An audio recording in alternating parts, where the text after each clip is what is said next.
법문 들으시는 모든 분들이 재앙은 소멸하고 수고는 성취해서 부처님 전에 복 많이 지으시기를 바라드립니다. 오늘은 지난 금강경 27분의 내용, 27분의 내용이 무엇인지 우선 이 27분의 핵심 내용을 말씀드리고 27분에서 연관된 논의를 두 가지를 오늘 검토해 보도록 하겠습니다. 지난번에 금강경 27분의 핵심 내용이 무엇인지 한 일주일 지났는데 그것을 얼마나 정확히 기억하고 계시는 분이 계신지 모르겠습니다. 이제 여기가 아마 대학이고 또 시험을 치는 데고 학점을 주는 데고 또 학점에 따라서 자기 장래가 결정된 이제 그런 이제 대학과 같은 분위기라면은 지난주에 뭐 배웠습니까? 얘기해 보십시오. 그러면은 아마 열심히 발표를 하실 분들이 있을 겁니다. 근데 아마 지금 제가 지난 27분에 말씀드린 무단무멸분, 그것의 핵심 내용이 무엇인가라고 이렇게 질문을 드렸을 때 과연 대답하시는 분이 얼마나 되실까 제가 상당히 궁금합니다. 이제 우리는 이런 정도로 이 종교라는 것은 가서 배우고 하면은 도움이 되지만은 그 열심히 안 해도 시험 쳐서 낙제할 염려도 없고 또 뭐 이걸 갖고 출세할 어떤 근거가 되지 않기 때문에 대충 해도 된다 이렇게 생각을 합니다. 저도 아마 그랬던 것 같아요. 근데 이제 공부를 좀 하고 이 부처님의 가르침이 참 위대하다라는 것을 아는 것에서 한층 더 나아가서 굉장히 절대적이라는 것을 느끼게 된 순간이 있었습니다. 그럴 때는 부처님의 가르침은 매우 하지 않으면 안 됩니다. 마치 우리 음식이나 공기가 어때요? 사는데 반드시 필요하죠. 한 끼라도 안 먹으면 활동할 수가 없듯이 부처님의 가르침으로서 우리 마음에 채워지지 않는다면, 우리 부처님을 떠난다면은 제대로 우리가 살 수가 없습니다. 수시로 재앙이 닥친다라는 사실을 알았습니다. 그렇게 알게 된다라면은 선지식의 법문은 정신 차려서 들어야 되고 복습해야 되고 노력해야 되고 그런 것을 저는 알게 됐습니다. 자, 우선 이제 그 얘기는 그쯤 하고요. 지난 금강경 27번의 내용을 한번 복습하도록 합니다. 우리는 세상에 다른 것은 다 안 믿어도 이거 하나만은 믿는다 하는 것이 있다라면은 인과응보의 진리다. 저는 이렇게 말씀드리고 싶습니다. 노력하면 노력의 결과가 있다. 착한 일 하면 착한 결과가 있다. 나쁜 일 하면 거기에 대한 처벌이 뒤따른다. 이게 원인지어서 결과라는 겁니다. 이것을 부정하는 사람은 아무도 없습니다. 그건 보통 사람들뿐만 아니라 특히 자연과학, 사회과학이나 인문과학도 마찬가지입니다만 특히 자연과학 학자들은 원인 결과로서 학문이 성립되는 것을 압니다. 원인지어서 결과라는 이런 논리가 성립되지 않는다면 학문이 쓸 자리가 있을 수가 없어요. 그래서 수많은 과학자들, 자연과학자들이 발견한 위대한 소위 법칙이나 진리 속에는 다 이거 자연의 비밀에는 어떤 원인이 있다. 우리가 알 수 있는 그런 현상을 비밀이라고 합니다. 이 비밀에는 어떤 원인이 있다. 그 원인은 무엇인가? 그 원인을 추적을 합니다. 그리고 자기 나름대로 발견을 합니다. 그리고 해석을 하고 해석을 하는 거로 끝나질 않습니다. 응용을 합니다. 응용을 해서 잘 맞는 수도 있고 안 맞는 수도 있어요. 안 맞으면은 정확한 원인을 규명하지 못했다 이렇게 됩니다. 그것이 발견해서 잘 쓰인다면 또 그것도 1년, 2년 쓰이는 게 아니라 100년, 200년 동안 잘 쓰인다면 정확히 자연의 비밀의 원인을 규명했고 그것의 응용성을 밝혔고 그 응용성을 실생활에 적용해서 100년, 200년 가도 변치 않는 영원한 진리를 얻었다. 이러면서 우리 과학에 찬사를 보냅니다. 이제 과학 만능 시대입니다. 이 과학에 있어서 원인과 결과라는 이런 대진리를 떠나서는 한 걸음도 나갈 수가 없습니다. 그것뿐만 아니라 모든 과학이 다 그렇습니다. 사회과학이 그렇습니다. 역사가 그렇습니다. 팩트, 이 팩트, 이게 사실입니다. 엄연한 사실, 이건 불변의 사실이라고 생각을 합니다. 사실을 기초로 해서, 이 사실을 기초로 해서 어떤 다른 결과가 이루어진다. 이런 원인 결과로서 역사를 해석을 하고 거기서 교훈을 얻고 그것한테 후손들한테 여러 가지 교훈으로 삼고 이렇게 합니다.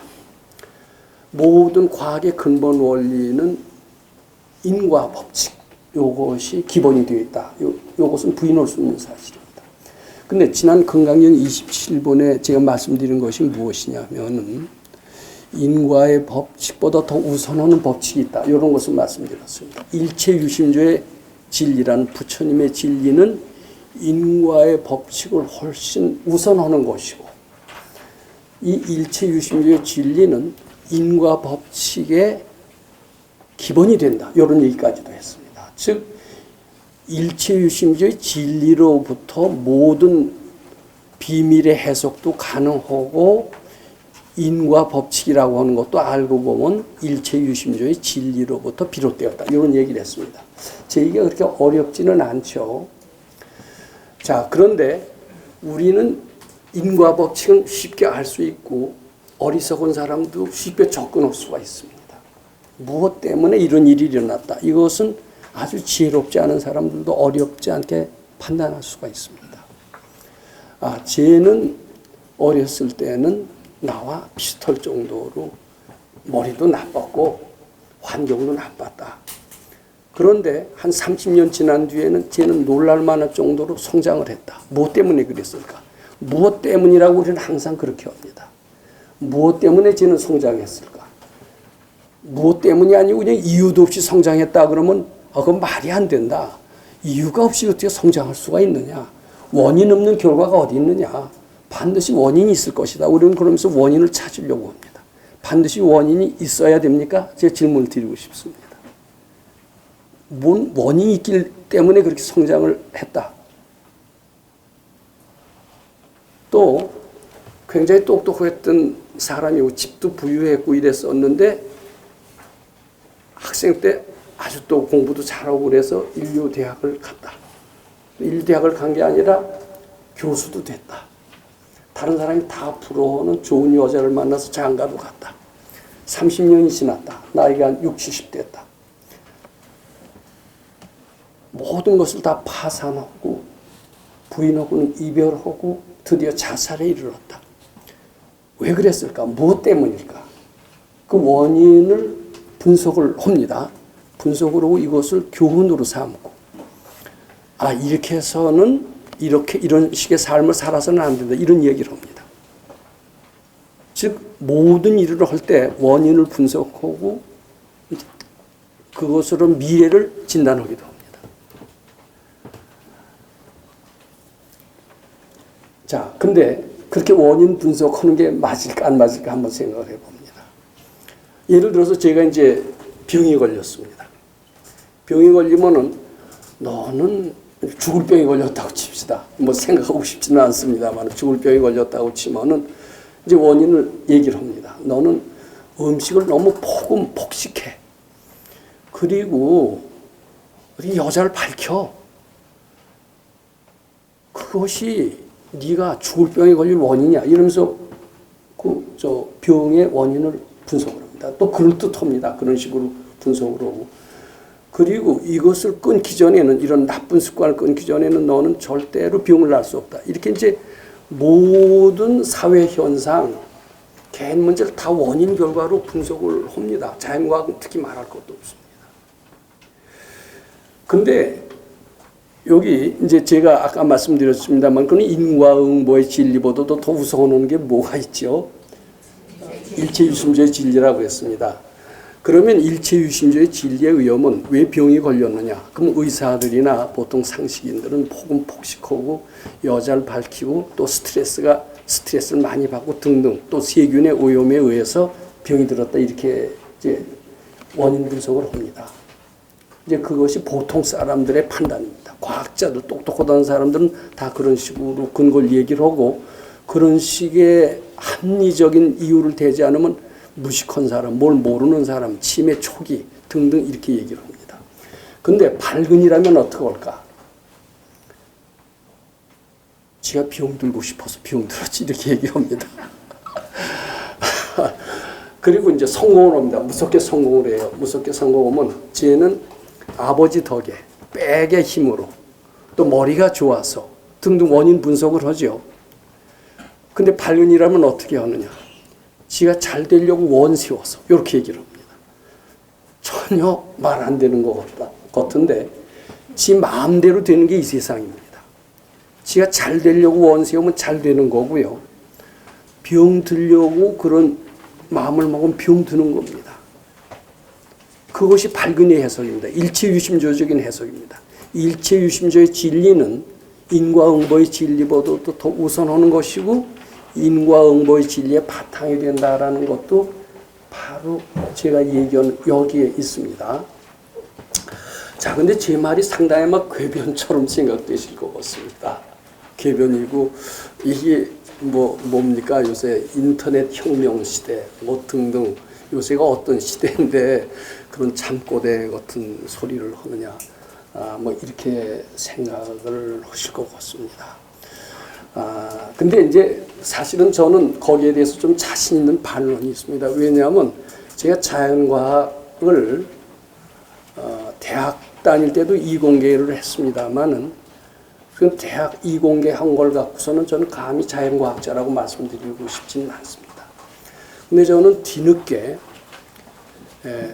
대학원에서 자연과학을 새롭게 공부한 때가 있었습니다. 그리고 석사 정도 했을 때는 아무것도 몰랐던 것 같아요. 박사를 저는 했습니다만 박사하면서까지도 저는 잘 과학이라는 것이 어떤 것인가를 잘 몰랐던 것 같습니다. 근데 사실 저의 본격적인 연구는 박사 이후부터 제 박사 논문이 좀 산뜻하다라는 것을 느끼고 이것을 응용하면은 많은 자연의 비밀 현상이 발견된다라는 그런 믿음 때문에 박사가 된 뒤에 저는 본격적으로 자연과학을 공부했던 경험이 있습니다. 그러면서 논문을 여러 편 썼습니다. 여러 편 쓰면서 그때 비로소 과학이 무엇인가를 어렴풋이 알았다라고 감히 말씀드립니다. 이 과학을 어렴풋이 알고 봤더니 과학은 원인지어서 엄밀하게 결과를 내는 그런 학문으로 알았었어요. 그게 원인이 있고 결과가 있다는 것은 너무나 합리적이고 과학적이기 때문입니다. 근데 자연과학을 자꾸 깊게 들어가니까요, 원인지어서 결과라는 이 논리가 성립이 안 되던데요. 거기도 직관이더라고요. 직관이 기본이더라고요. 직관을 기본으로 해서 합리적인 가정만 한다라면은 그 과정은 물론 수학적이고 인과적으로 나가지만은 합리적인 가정이라면은 합리적인 결론은 이미 나와 있습니다. 자, 그래서 저는 결론적으로 지금 요것을 제가 좀 과학적인 용어를 써서 멋지게 얘기할 수도 있습니다. 제 얘기는 저만의 주장이 아닙니다. 저를 굉장히 제 이론을 동조하는 이런 과학자들이 꽤 많다라고 저는 생각합니다. 특히 과학을 깊게 들어가면 들어갈수록 제 생각에 많이 공감을 한다라고 생각을 합니다. 즉 마음이 먼저입니다. 실례를 들어서 이겁니다. 어느 유명한 제가 이 자리에서도 지난 시간에 바로 말씀드린 적이 있습니다. 천하의 명입니다. 암 수술하는데 최고 권위자라고 칩시다. 근데 그 일을 만나서 진단을 받으려면 몇 달씩 걸립니다. 그의 진료받기는 굉장히 어렵습니다. 근데 내가 그런 암에 걸렸다. 죽을 병에 걸렸다. 그 의사를 만나려고 무척 노력을 합니다. 그래서 그 여를 만나서 그의 헌신적인 노력으로 제 암이 치료되었다라고 이렇게 한번 가정을 한번 해봅니다. 그런 예는 상당히 많습니다. 그러면 대개는 뭐라고 그러냐면 명의를 만나서 명의의 헌신적인 집도 덕분에 내 불치의 암이 해결되었다. 그러면서 그 명의에 감사를 드립니다. 선물을 합니다. 맞아요, 안 맞아요? 근데 제가 뭐라고 그랬습니까? 명의가 수술을 잘해서 내 암이 난 게 아니라, 명의가 고친 게 아니라 저희가 명의라는 믿음, 그 믿음이 내 병을 고쳤다. 저는 이렇게 믿게끔 됐습니다. 자, 그러면은 거기에도 마음이 먼저예요. 근데 이제 그 마음이, 그 믿음이 없다라고 칩시다. 저 사람 명의도 아니다. 저 사람 몇 달 걸려서 만날 그런 가치가 있는 대단한 사람이 아니다. 뭐 저희는 병을 고치기도 했지만 고치지 못한 경우는 너무나 많았더라. 이런 믿음이 없이 그 의사의 수술을 받았다면은 거의 낫지 않는다라고 저는 믿습니다. 그럼 요런 것은 통계적으로도 굉장히 많아요. 그럼 무엇을 알 수 있느냐 하면은 병을 고친 것은 의사의 노력과 그 헌신적인 집도 덕분이 아니라는 것을 알 수가 있습니다. 허준의 동의보감에 뭐라고 얘기했습니까? 병은 의사가 치료하는 게 아니라고 했습니까? 누가 치료한다고 그랬냐면 기억하신 분 있어요? 허준 우리 재밌게 봤죠. 특히 이란이라는 나라에선 허준이 한류로서 굉장히 인기가 좋다고 봅니다. 근데 허준이 뭐라고 얘기하면 병은 환자가 고친다고 했어요. 환자의 마음이, 환자의 믿음이 병을 고친다고 얘기를 했습니다. 그건 일체유심조의 진리는 인과의 진리에 우선한다라는 그런 한 예다. 이렇게 지난 시간에 말씀드린 적이 있었습니다. 일체유심조는 인과를 믿는 믿음이 인과응보를 만드는 것이지, 불신하면은 원인에서 그 결과라는 그 자체도 믿어지지가 않거든요. 자, 그리고요, 이제 제가 이 얘기를 어디서부터 시작을 해야 될까라고 하는데, 이제 특히 자연과학자들은 어떤 그 재료가 있습니다. 예를 들어서 스테인레스 스틸이라고 칩시다. 스테인레스 스틸입니다. 스테인레스 스틸. 이 재료를 딱 보면 이 재료에는 여러 가지 성질이 있어요. 뭐 강도니 경도니 이런 얘기는 들어보셨을 겁니다. 그것을 기계적 성질이라고 합니다. 근데 이 스테인레스 스틸에는 기계적 성질만 있는 게 아니에요. 스테인레스는 녹도 잘 안 쓰고 이러죠. 그래서 그것은 또 화학적 성질도 있어요. 화학적 성질. 또 여기 어떻게 보면 또 전기적인 성질이 있습니다. 전기가 잘 통하느냐 안 통하느냐 이런 전기적인 성질이 있어요. 이 스테인레스 스틸은 이런 기계적 성질, 즉 강도는 얼마고, 강도에도 뭐 합한 강도, 별 강도가 다 있더라고요. 그 복잡해요. 또 화학적으로는 어느 정도 안정하냐. 금보듬은 불안정하지만 보통 철보듬은 훨씬 안정하다. 뭐 이런 화학적 특성이 있습니다. 또 전기를 얼마나 잘 통하느냐. 전기 전도도가 얼마 되느냐. 그 전기 전도전 수치가 다 있습니다. 이제 이런 특성을 가지고, 이런 특성이 가지고 있는 스테인레스 스틸이라는 재료, 이 재료를 써서 자동차의 엔진을 만들면은 몇 년이 간다라는 그런 판단을 대략 내릴 수가 있습니다. 이 재료는 이런 기계적 성질, 전기적 성질 이런 것을 가진 이런 스테인레스 스틸이라는 이런 재료, 이렇게 판단되는 것은 엄연한 팩트다 이렇게 얘기합니다. 엄연한 사실이다 이렇게 얘기를 합니다. 근데 요거 우리 여기 처음부터 말씀드립니다만 이게 엄연한 사실일까요? 요 강도라고 하는 것도요, 어느 때 측정하느냐에 따라서 상당히 다릅니다. 사람이 혈압도요, 어느 때는 뭐 정상 120에 80 이렇게 되지만은 컨디션 따라서 정상적인 사람들은 오르락내리락 하듯이 이 스테인레스 스틸의 기계적 성질, 화학적 성질, 전기적 성질이 고정되지를 않아요. 근데 이제 우리는 어느 정도 과학을 조금 하면서 고정되었다라고 믿고 스테인리스 스틸은 이런 특성을 가진 그런 재료 딱 하면서 그것은 불변의 사실, 팩트다라고 생각을 합니다. 그리고 이런 팩트를 기반으로 해서 이런 스테인리스 스틸을 가진 이 스테인리스 스틸로 만든 엔진으로 만든 아반테라는 자동차가 있잖아요. 그 자동차에는 엔진도 있고 구성 요소가 뭐예요? 타이어도 있고 여러 가지가 있습니다. 자, 그것을 만든 사람은 자동차를 만들었다고 칩시다.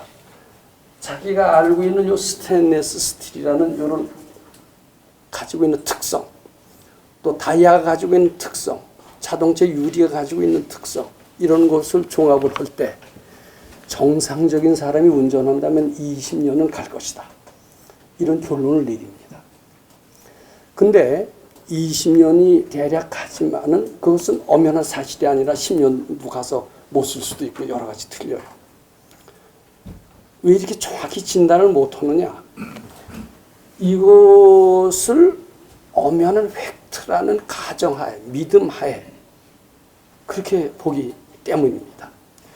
즉, 그 믿음을 기초로 해서 계산을 해요. 수학적인 계산을 해요. 근데 수학적인 계산도요, 여러 가지 복잡합니다. 이게 수명이 20년 갈 것이다. 그 계산을 예전에 다, 요새는 컴퓨터가 상당히 개발이 됐습니다만 예전에 그 수학을 통해서 많이 계산하는데 그 수명에 미치는 요인이 너무나 많기 때문에 그 수학 계산이 굉장히 복잡합니다. 1차 방정식 갖고도 안 되고 2차 방정식 갖고도 안 되고 또 3차원도 안 되고 시간이 들어가는 4차원이 들어가요. 그래서 그 수학을 되게 못 풉니다. 못 풀기 때문에 그 뒤로 이제 컴퓨터가 발견이 되는데 컴퓨터 시뮬레이션이라고 그러죠. 시뮬레이션 방법으로 되게 많이 계산을 해요. 근데 수학이 많이 발달한다라면은 수학적인 그 해법이 나옵니다. 근데 이게 수많은 수식을 계산을 못하기 때문에 그 수많은 요인을 다 고려해서 해석을 못하기 때문에 거기에 직관이라는 것이 많이 적용됩니다. 근데 이 직관이 맞는 경우는 그것이 아주 영원한 진리가 돼요. 근데 그 사람이 하는 직관이기 때문에 우리 그 전에 수학을 배울 때 공리라고 하는 것을 배운 적이 있었죠. 공리. 생각나십니까? 요새 수학은 좀 다르다 그러더라고요. 이 공리는 아주 이건 당연한 진리입니다. 너무나. 공리보다 조금 진보된 진리를 정리라고 그랬죠. 이건 너무나 아주 당연한 진리를 공리라고 그럽니다. 근데 공리에서 한 단계 가정을 해서 점프된 진보적인 진리를 우리 정리라고 그랬어요. 정리보다도 더 진보된 진리를 우리 이제 이론이라고 그럽니다. 이 이론은 개인의 선입견이 많이 들어가 있는 수가 있어요. 이제 여기에다가 살을 입혀서 이런 것들을 합쳐서 계산을 합니다. 이 자동차는 20년이 갈 것이다. 근데 이게 사실은 잘 맞지를 않습니다. 왜냐하면 사람의 선입견이 들어가서 정확한 진단을 할 수 없기 때문입니다. 그리고요, 이것을 또 팩트라고 봤다라는 것 자체가 문제입니다. 이런 스테인리스 스틸은 이러이러한 특성을 가지고 있다라고 내가 믿는 것이지 그 자체가 그런 건 아닙니다. 자, 우리 어머니의 성질은 참 부드럽다. 우리 어머니는 도대체 내가 아무리 해도 화를 내지 않는다. 우리 어머니의 마음은 천사 같다. 우리 어머니 마음이 천사 같다라는 것은 팩트다. 엄연한 사실이다. 그이는 나한테도 화를 내지 않을 뿐만 아니라 다른 사람한테도 화를 내지 않는다. 이렇게 이제 자기가 믿는 수가 있습니다. 우리 어머니의 마음은 그대로 천사다. 근데 정말 천사입니까? 내가 천사라고 믿는 겁니까? 믿는 거예요. 천사 아닐 수도 있죠. 어느 때 보니까 우리 어머니가 누구하고 싸우는데 보니까 야, 천사 같은 모습은 하나도 없고 야, 우리 어머니한테도 저런 좀 놀랄 만한 그런 모습을 우리가 나는 지금 발견했다. 이런 수는 너무나 많습니다. 근데 그것은 사람뿐만 아니라 이 재료에도 마찬가지예요. 이런 걸로 봤을 때 이 스테인리스 스틸은 이런 특성을 가진 고정불변한 뭐 갑자기 뭐 기계적 강도가 달라지거나 이렇지 않은 불변한 엄연한 사실이다라고 믿고 그걸 바탕으로 해서 계산을 많이 합니다. 근데 맞는 수가 많아요. 맞는 수가 많은데 역사도 마찬가지입니다. 맞는 수가 많은데 사실은 그것이 팩트가 아닙니다. 팩트는 없습니다. 없어요. 팩트라고 믿음만 있을 뿐입니다. 이 믿음으로 다 이루어지는 거예요. 그러니까 자동차가 20년 간다라고 대략 믿음을 가지고 시판을 하면 대개 20년이 가는 건 맞습니다. 그것은 정확한 계산에 의해서 20년이다라고 그네들은 말하지만 사실은 정확한 계산에 의한 것이라고 하기보다도 그런 믿음을 바탕으로 한 판단이다. 이게 더 맞습니다. 정확한 계산이다라고 하는 것은 인과 법칙을 그대로 한 것이죠. 근데 믿음으로 한 판단이다라고 한다라면 그것은 일체유심조가 더 기본이 되었다. 이렇게 얘기를 하는 겁니다. 자, 이제 그 얘기는 그쯤 자꾸 이제 혼동될 것 같아서 말씀드립니다만은 자, 여기 이제 논의를 제가 한번 읽어보겠습니다. 우선 제가 지금까지 말씀드린 것은 인과응보의 법칙보다도 일체유심조의 법칙이 더 우선한다. 이 세상을 지배하는 것은 사실은 인과응보의 법칙이 아니라 일체유심조의 진리다. 제가 이것을 말씀드리고 싶은 거고 그래야만이 우리가 절체절명의 위기에서도 살아날 수가 있습니다. 죄만 지면 당연히 처벌받아야 된다. 이것은 어때요? 인과응보의 법칙입니다. 근데 내가 죽고 싶으니까 죽는 것이지 난 산다라고 하면 산다. 이렇게 되면 어때요? 이것은 일체유심조의 법칙이에요. 일체유심조의 법칙이 있으니까 우리는 절체절명의 위기에서도 벗어날 수가 있는 겁니다. 인과응보의 법칙만 있다라면 죄진 사람은 당연히 죽을 수밖에 없습니다. 인과응보의 법칙에 의하면 이제 앞으로 이제 과학이 자꾸 발달하면 태어날 때부터 피 한 방울 딱 뽑아서 DNA 분석해요. 게놈 분석 딱 하면은 이 사람 몇 살에 죽는다가 나옵니다. 그것은 인과응보를 바탕으로 한 합리적인 판단, 과학적인 판단입니다. 근데 그러면서 너는 몇 살에 죽을 것이고 직업은 뭐를 가질 것이고 뭐 어느 때는 돈 좀 벌다가 돈 복은 없고 여자 복은 있겠다. 뭐 이런 피 한 방울 뽑아서 그런 진단은 충분히 가능합니다. 아마 몇 년 내로 그 생활화될 겁니다. 그럼 이제 피 한 방울 뽑으면서 이제 점집은 다 문을 닫습니다. 그런 데 가서 컴퓨터점이라는 게 있어요. 근데 이제 컴퓨터가 아직 그렇게 발달을 안 돼서 그래도 영판 점쟁이만 훨씬 못합니다. 인공지능이 발달할수록 컴퓨터점이 더 우세하게 되고요. 컴퓨터점보다도 이 DNA 게놈 분석을 한 그 판단은 더 맞을 것 같습니다. 너는 몇 살에 죽을 것이다. 그러면 이제 떨립니다. 난 더 못 살 것이다. 그러니까 안젤리나 졸리와 같이 넌 유방암에 걸려서 죽을 것이다. 그러니까 미리 유방암 수술하고 이제 이런 일이 벌어집니다. 근데요, 일체유심조의 진리에 의하면은요, 내가 그렇게 몇 살에 죽을 거라고 소설을 써서 그런 건데 이렇게 됩니다. 내가 그 소설을 바꿀 수가 있는데 바꾸려고 하면 바꿀 수가 있는데 이렇게 되면은 이제 그 일체유심조의 진리로 가는 겁니다. 그러면 몇 살에 죽어? 아니야. 난 이제 더 살 거야. 그러고 이제 사는 겁니다. 자, 이제 제가 이 얘기가 지금 왔다 갔다 하는데 문제는 제가 지금 말씀드리는 것은 인과응보보다도 일체유심조의 진리가 더 우선하다. 이것을 말씀드리고 싶어서 그러는 겁니다. 이거 잘 보세요. 사람들은 논의 1번입니다. 미미하던 수행단체 바른법연구원이 BBS나 BTN 방송 덕분에 회원을 많이 확보한 실다운 수행단체로 발전하였다고 말한다. 과연 정말일까? 이런 그 질문입니다. 저는 많은 분들이 이 말을 믿을 것 같습니다. 사실은 제가 BBS 방송하기 전인 재작년 전만 하더라도 우리 여기 바른법연구원 법당에 모인 분들은 많아야 한 3, 40명 됐었을 것 같습니다. 그리고 적은 날은 또 한 20명 이렇게 됐었고 열기도 상당히 아주 뜨겁지 않았던 것 같습니다.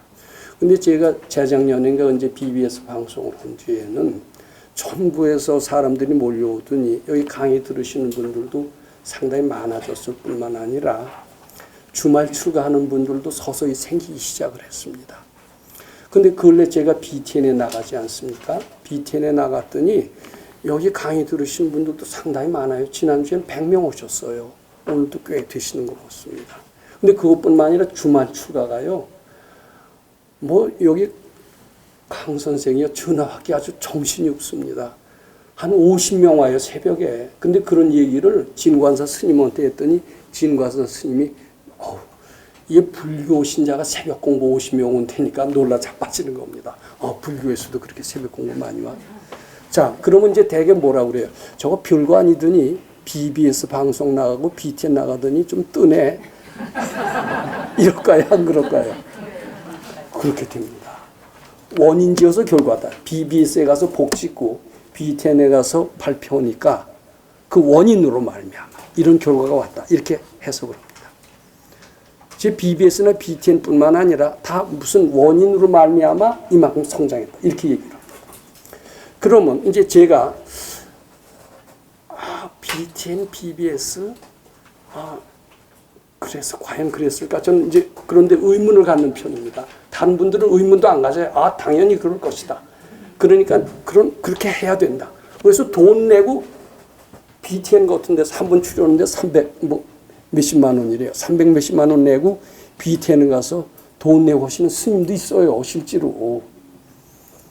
왜냐하면 BTN 이코르는 신도 많이 몰리게 하는 원인이다. 이렇게 보기 때문에 그렇습니다. 근데 요 얘기를 만약 도인한테 질문을 합니다. 질문했을 때 어떻게 대답을 하셨을까? 제가 사람들은 절대로 BBS나 BTN 덕분에 요새 아주 좀 뜨고 유명해지고 사람들도 많이 오고 돈도 모인다 이렇게 얘기하는데 그 맞습니까? 얘기하면요. 절대 도인은 그렇게 아니합니다. 네가 언젠가 그런 원을 세웠다. 부처님 법을 피기 위해서 방송 한 번 좀 나갔으면 이렇게 원을 세웠다. 그것이 그렇게 불러온 것이지. 그리고 사람 많이 모이기를 원했다. 그것이 네 방송을 불러온 것이지 사람 많이 모이는 것은 단순히 BTN이나 BBS의 힘만으로는 절대 되지 않는다. 네 보이지 않는 원의 힘이 그 안에 깔려 있는 것이다. 이렇게 분명히 전 해석할 것으로 믿습니다. 즉 원인지어서 결과라는 것은 겉만 본 해석이다 이거예요. 속은 다 그 마음이 이룬다라는 겁니다. 병이 왜 드느냐? 자기가 병 들고 싶어서 드는 겁니다. 폭음, 폭식, 스트레스 이게 병의 원인이 아니라는 겁니다. 자기가 병 들겠다는 그 마음이 병이 드는 것이다. 이렇게 얘기를 합니다. 저는 고등학교 때 또 중학교 때도 공부를 약간 한다라는 그런 편이 없고 칭찬도 좀 들은 적이 있습니다. 아주 뛰어나진 못했습니다만은 그래서 남들이 부러워하는 좋은 대학에 갔다라고 생각을 했고 그건 제 실력이라고 생각을 했습니다. 나는 그만한 좋은 대학에 들어갈 수 있는 실력이 있다. 당연히 그런 좋은 대학에 들어가는 것은 내 실력의 결과고 내 노력의 결과다. 이렇게 믿었지 행운이다 이런 생각은 잘 안 했던 것 같습니다. 근데 제가 그런 자부심을 가지고 있었는데 우리 선생님께 가서 물었어요. 묻지는 않았어요. 물었는데 그러세요. 선생님께서. 너 어떻게 서울대학 갔는 줄 아느냐? 그럼 이제 제가 뭐라고 그러겠어요? 제가 노력하고 고등학교 3학년 때만 공부한 게 아니라 중학교 때도 공부 좀 했습니다. 저는 거기에 갈 자격이 있어서 자격을 갖추고 갔습니다. 그렇게 대답을 했겠죠. 물론 그렇게 물으신 적이 없습니다.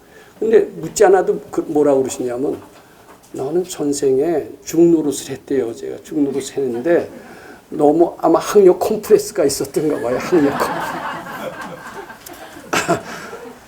내 생에는 좋은 대학에 가서 좀 이 학력 콤플렉스를 좀 없앴으면 아마 그런 원을 세웠대요.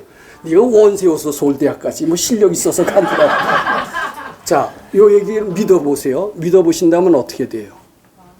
인과응보의 법칙이 우선이에요? 일체유심조의 법칙이 우선이에요? 일체유심조의 법칙이 우선입니다. 그것이 반가운 소식이에요? 아니에요? 반가운 소식입니다. 일체유심조의 법칙이 있기 때문에 죄 지은 대로 우리는 처벌받지 않을 수가 있습니다. 마음만 먹으면 내 마음대로 되는 겁니다. 원 세우는 대로 되는 겁니다. 노력대로 되는 게 아닙니다. 왜 건강경 27분의 내용이기도 합니다. 저는 BTN이나 BBS 때문에 우리가 뜨고 있다라고 생각하지 않습니다. 제가 언젠가 원을 세우고 그것을 마음에 그려놓은 결과, 그 마음의 힘이 이런 결과를 이루었다 이렇게 믿습니다. 요거 한번 이제 들어보세요. 어느 때인가 나는 한 편의 소설을 쓴 적이 있었다. 소설의 내용이란 내가 BBS나 BTN 방송에 다소 출연하여 미미하던 바른법 연구원의 희망의 새바람을 불어넣고 덕분에 회원을 많이 확보한 실다운 수행단체로 발전하였다는 내용인 것이다. 이렇게 제가 아마 전생에 썼던가 아마 전생에 쓴 게 아니었을 거예요. 저는 바른법연구원 원당법당이 생겨진 지 30년이 됐습니다. 30년이 됐는데 4, 5년까지는 개점 휴업 할 정도로 파리만 날렸습니다. 예, 죄송합니다. 법당에 그런 표현을 써서. 근데 다른 사람이 보기에는 저렇게 해서 수행단체에서 되느냐, 저거 안 된다. 다 뭐 희망을 접었을 겁니다. 근데 저렇게 사람이 죽었어요. 사람도 죽었을 뿐만 아니라 제가 보기엔 박복한 사람들이에요. 뭐 달라고 하는 사람이지 와서 도와주는 사람은 없었고, 제가 다행히 직장이 있었기 때문에 제 봉급으로 다 꾸려갔지 돈 내라는 소리를 한 적이 없었습니다. 그런 추세로 간다면 100년, 200년이 가도 사람은 항상 50명 미만이었을 것 같습니다. 아마 그때 제가 마음속으로 기도하면서 바라지 말라고 그랬지만 원을 씌웠을 것 같아요.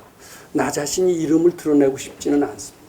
그렇지만 이 백 선생님의 법은 너무나 훌륭하고 대단합니다. 이 법이 펴지기 위해서 나는 여러 사람 앞에 가서 얘기할 기회가 있었으면 좋겠습니다. 이제 그런 아마 염원이 있었을 것 같습니다. 그리고 마음속에 우선 몇 년도부터는 BBS, 그 다음에 1차는 동국대학교, 2차는 BBS, 3차는 BTN 이렇게 마음속으로 전 그렸을 거로 생각합니다.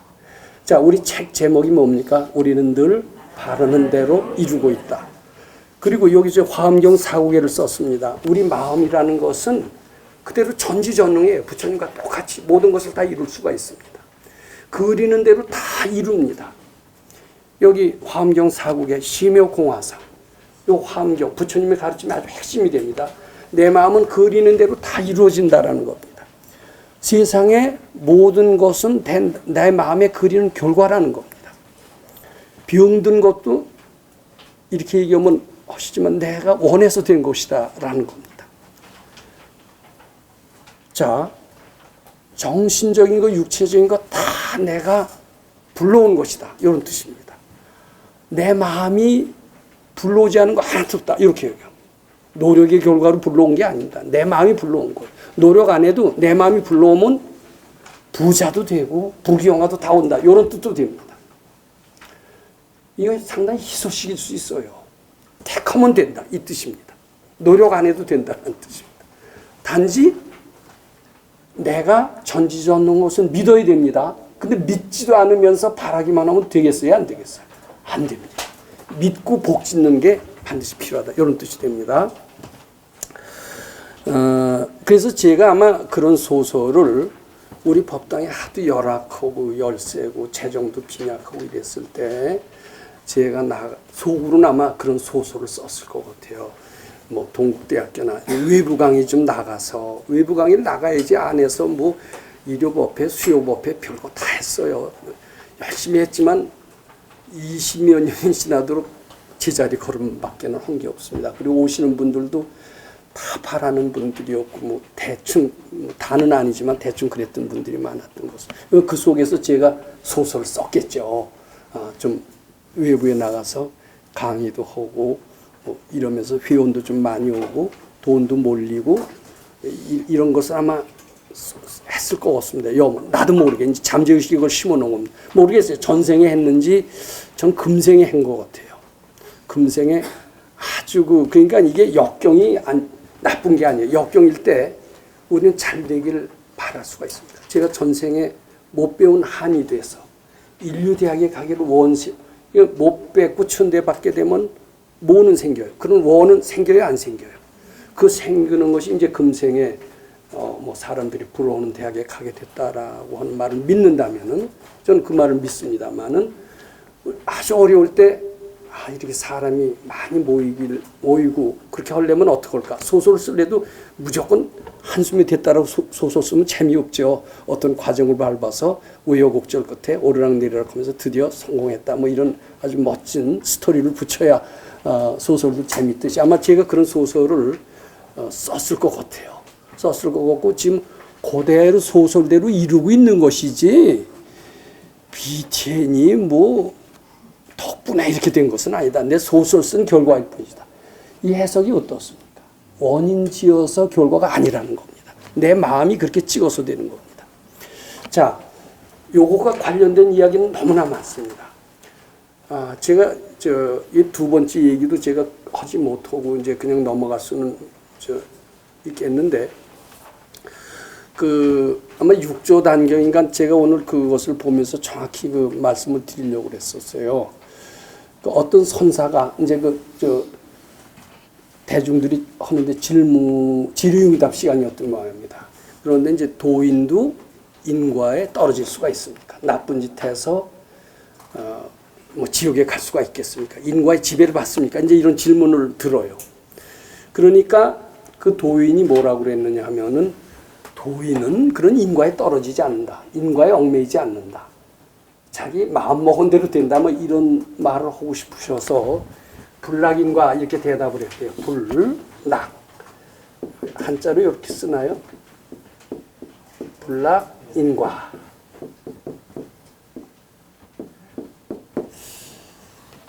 이렇게 대답을 하고 도인은 깨친 이는 나쁜 설사함을 해도 지옥에 가지 않는다. 뭐 이런 뜻이 됩니다. 그렇게 놓고 나니까 자신이 없더래요. 자신이 없어서 이제 며칠 후에 불락인과가 아니라 나쁜 짓 하면 안 좋은 과보는 받지만은 거기에 흔들리지는 않는다. 이런 표현으로 바꾸고 싶었답니다. 그래서 불매인과다.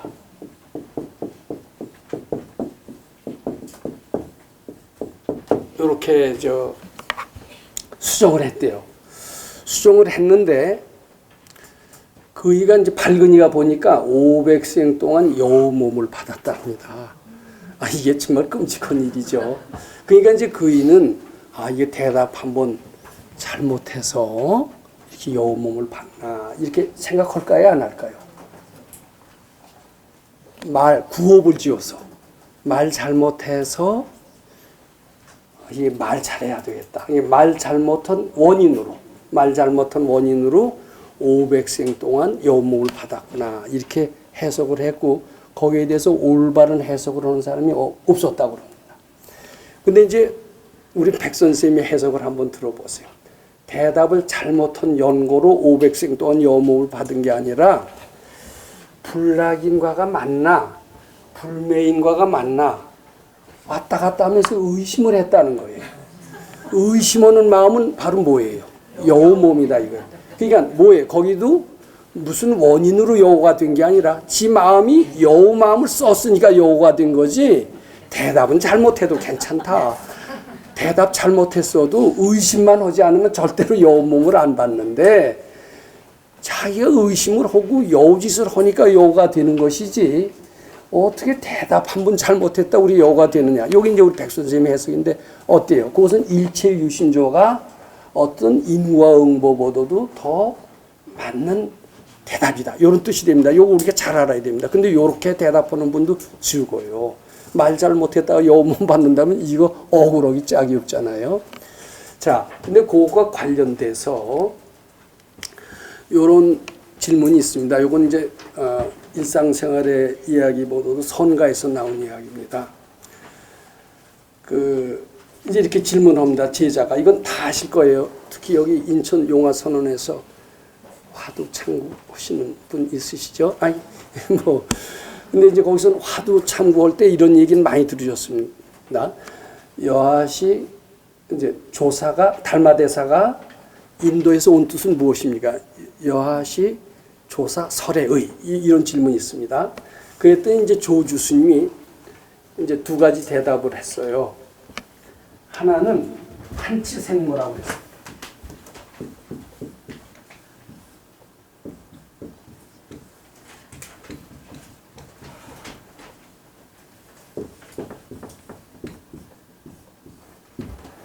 판치는 요 어금니를 얘기한다고 그럽니다. 어금니에서 털이 난다. 털 납니까 안 납니까? 그러니까 조사님이 달마대사가 어째서 인도에서 중국으로 왔느냐 이런 질문입니다. 그 질문할 때는 중국으로 왔을 때는 반드시 무슨 원인이 있을 것이다 이렇게 그런 뜻이 포함되어 있죠. 이 사람 말 속에는 모든 일에는 반드시 원인이 있다. 이것을 그 질문 속에 포함하고 있습니다. 내포하고 있습니다. 원인 결과로 해석하는 보통 사람들식의 사고방식이 들어있다는 것을 합니다. 그것을 깨트려주고 싶었어요. 달마대사가 인도에서 중국으로 온 것은 무슨 원인, 뭐 때문에 온 게 아니다. 지가 오고 싶어서 왔다. 오고 싶어서 왔다. 지가 오고 싶어서 왔을 뿐이다. 이렇게 대답해 주고 싶은데 그렇게 생각하면 또 가고 이거 말이 안 되네. 이렇게 또 궁리를 합니다. 그걸 그걸 원인 지어서 결과라는 사고방식을 깨트려 주는 게 뭡니까?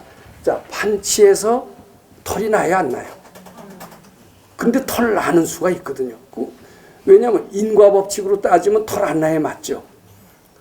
근데 여기서 털 난다. 털이라는 것은 어떤 털날 토양이 있기 때문에 털이 나는 것은 아니다. 털날 토양이 없는데도 털 났으면 하면 나는 것이다. 이런 식의 설명입니다. 인과하고는 상관이 없다. 달마대사가 서쪽에서 온 것은 무슨 때문이 아니다. 그분이 그저 오고 싶어서 왔을 뿐이다. 근데 인생이라는 것은 원인지어서 결과를 해석하는 식의 사고방식을 갖는다면은 우리는 죄 지으면 반드시 벌받는, 그리고 절체절명의 위기에서는 결코 벗어날 수 없다라는 이런 등식이 성립되고야 마는 겁니다. 그런 고통받는 삶에서 해탈시켜주기 위한 가장 획기적인 처방, 그것은 판치생모가 더 아주 좋은 대답이다. 또 이런 대답도 있고, 뜰 앞에 잣나무니라 하는 대답도 있어요. 근데 이제 뜰 앞에 있는 잣나무도 뭐냐면은 조사가 뒤에 서쪽에서 온 그 뜻하고 관계가 있어요? 없어요? 뜰 앞에 잣나무라는 게. 전혀 없어요. 전혀 없다라는 것을 말씀해 주려니 또 설명을 하고 그러려면 더 그 사람이 깜깜해지고 복잡해질 것 같으니까 전혀 뜻이 서쪽에서 온 이유를 묻지 마라. 이유가 있는 게 아니다. 그런 것을 표현하시기 위해서 뜰 앞에 있는 잣나무다. 이건 내 추측이 아니라 우리 백 선생님의 해석입니다. 그래서 어때요? 화두는 해석하는 게 아닙니다. 어떻게 되냐면 화두를 주신 조주 스님, 판치생모라고 얘기하신 조주 스님, 뜰 앞에 있는 잣나무다라고 하는 조주 스님이 마음이 어떨까? 이렇게 딱 참고를 하는 겁니다. 뜰 앞에 잣나무니라. 이게 화두입니다. 화두를 갖고 자꾸 참고하다 보면은 어느 순간에 해석이 되는 게 아니에요. 그 화두 해석하는 것은 개구죽창. 해석하는 순간 틀립니다. 근데 자꾸 그 말씀해 주신 조주 스님을 향하다 보면 어느 때 조주 스님과 한 마음이 딱 됩니다. 조주 스님의 마음이 뭡니까? 원인 지어서 결과가 있는 게 아니니라. 그 마음이 딱 되면서 뜰 앞에 있는 잣나무니라는 것이 확실히 알아지는 겁니다. 조주 스님의 마음을 아는 것, 이것이 화두타파다. 이렇게 말씀드리고자 합니다. 근데 원인 지어서 인과 사슬에서 벗어나는 것이야말로 대자유를 얻는 겁니다. 우리는 죄 지었다라는 생각, 우리는 열등하다라는 생각 때문에 얼마나 많은 고난을 받고 얼마나 많은 감옥에 갇혀서 헤매고 있느냐. 거기서 벗어난 길은 여기 있느니라. 인과응보적인 사고방식 속에서는 도저히 100년을 가든 1000년을 가더라도 다 벗어날 수가 없느니라. 일체유심조의 사고방식. 네가 마음 먹으면 바로 그대로 되느니라. 이런 사고방식을 가져라. 이것이 화두 참고의 목적이다. 이렇게 이해하셔야 됩니다. 조주 스님의 마음이 되는 순간 인과응보의 사실에서 확 벗어날 수 있다.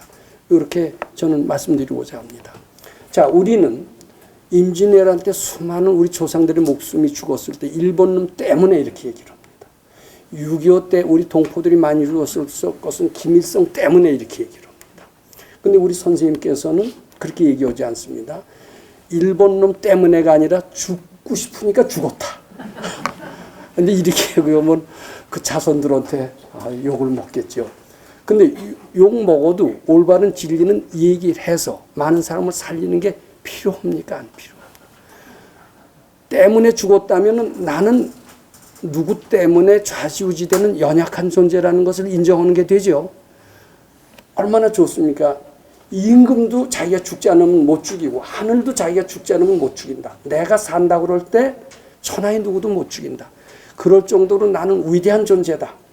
그런데 감히 어떻게 일본 놈이 죽이고 김일성이가 죽이겠느냐. 이런 사고방식을 가질 때 우리는 나 자신의 참나의 위대성을 알면서 대자유를 얻을 수 있게 된다. 이렇게 이해할 수가 있습니다. 근데 오늘 요것만 해도요, 시간이 충분하고 제 말씀의 뜻이 무엇인가를 아마 잘 이해하셨을 것 같습니다. 그래서 이것을 바탕으로 활발한 2부 토론을 해 주셨으면 좋겠습니다. 뭐 때문에, 우리 뭐 때문에 하지 맙시다. 그죠? 뭐 때문에 하면 우리는 어떻게 돼요? 뭐 변명하기 바쁩니다. 누구 때문에?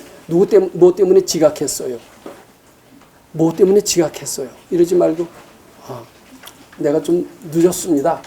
이렇게 돼요. 이러고면 사람이 남 원망도 안 하게 되고 책임지는 자세를 갖게 되고 인격도 향상될 뿐만 아니라 큰 자유의 세계로 들어가게 된다. 이렇게 말씀드리고자 합니다. 네, 감사합니다.